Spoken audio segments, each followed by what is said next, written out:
Hello everyone, drberkkkaratas. How do porn and masturbation lead to addiction? And how does it affect the brain? How does the brain become addicted to this? I will explain this. Now there are 4 important studies related to this topic. I've placed these studies here, but I will also include the links in the description section below. Those who are curious can read this.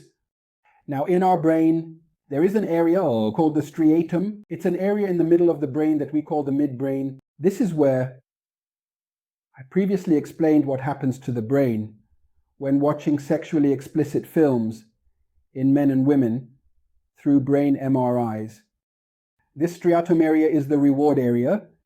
So if we enjoy something, this area allows us to experience pleasure through dopamine.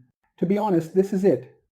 But at the same time, it was the area of addiction. So in drugs, alcohol, gambling, and all kinds of substances, this area played an active role in every one of these situations. Now, in the research conducted in these 4 studies, 2 theories have been proposed. One is the incentive sensitivity theory, and the other is the reward deficiency syndrome. Both of these theories are correct. It is said that this happens in some people. This happens in some people. This is also a genetic condition. It's said that it's not very possible for us to predict what will happen in either case. I will explain both of them.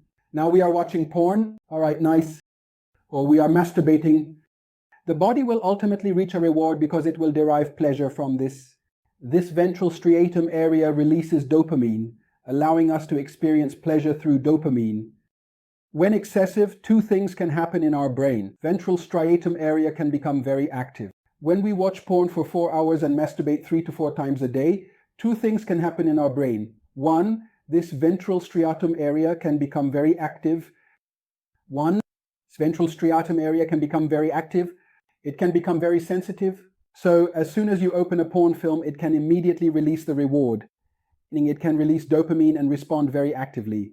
The reward is always the same here. The pleasure remains the same, but we always want this. So the desire comes into play.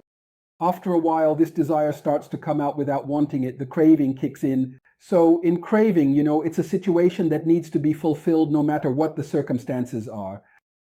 When craving starts to happen, of course, it turns into a constant desire, and this process repeats itself in this way. 3 of the 4 studies I mentioned earlier support this, saying it happens this way. In the other, reward deficiency syndrome, the other study argues this. Yes, this can happen, but we also found this in some individuals in the study. Yes, in porn addiction, there is reduced sensitivity in the ventral striatum, not excessive sensitivity. So sensitivity decreases. When sensitivity decreases, the reward decreases. So the release of dopamine decreases. Therefore, in order to receive the same reward, the person ends up wanting more and watching more or engaging in more masturbation. This keeps going in a vicious cycle like this. Both of these theories are indeed correct. In this reward deficiency syndrome, there are also those who say that there is a reduced activity in the ventral striatum that is present from birth, according to the studies. But in the end, both are true. One of the 2 exists. As a result, individuals can become addicted. But of course, the ventral striatum area in mammals, there are 3 brains. The sponge brain, we divide the midbrain, which is the reptilian brain, and the human brain into 3 parts. This situation can be stopped with the human brain, that is the prefrontal cortex at the front.